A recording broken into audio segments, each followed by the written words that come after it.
السلام علیکم ګرانو دوستانو. نن به زه تاسو ته وایم چې د افغانستان کرکټ بورډ له طرف نه سریلانکا سیریز ته 18 لوبغاړي اوس په همدغه ساعت باندې اعلان شوي دي چې دغلته به زه تاسو ته وایم چې زاړه لوبغاړي یو ځل بیا ملي ټیم ته راغلي دي.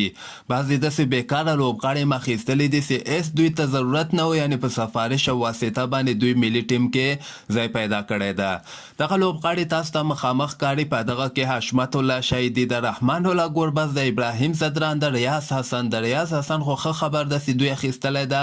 د نه علاوه احمد شاه د نجیب زدران د محمد نبي د عظمت الله عمرزی د عظمت الله عمرزی هم ښه خبر ده، ځکه 50 ورځو لوبو کې ډېر ښه ځلېدلی سي. د نه علاوه اکرم علي خیل د دام وکټ کیپر بیټسمین د خو ګلبدین نایب صاحب بیا ځل بیا په ملي ټیم کې یعنې ته ځای پیدا کړی، یعنې سفارش یې مضبوطه پیدا کړه. هغه T20 ورلډ کپ کې استرالیا خلاف شروریزه لوبه کې ښه ځلېدلی و، نو د هغه په وجه باندې ګلبدین نایب یعنې سفارش یې مو او دغلته پرفارمنس یې ورکړی و، ځکه د شروریزو لوبو نه وروسته 50 ورځه سکواډ کې هم دی شامل کړی ده. د نه علاوه رشید خان د شاهد الله کمال ده او ضیاء الرحمن اکبر د فضل حق فاروقي د فرید ملک صاحب د وګوره مضبوطه واسطه د اوسه پورې ملي ټیم کې لوبیږي.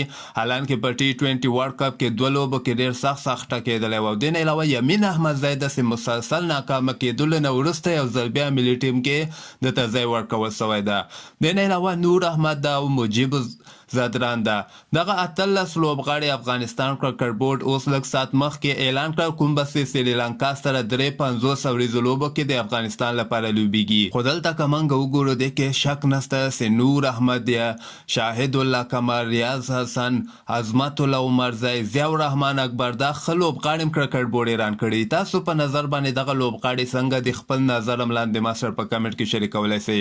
د ما په نظر باندې خو دغه 3 لوبغاړو ته باید بیخي موقع نه وه ورکړل سوې، یعنې فرید ملک، یمین احمدزی او ګلبدین نایب.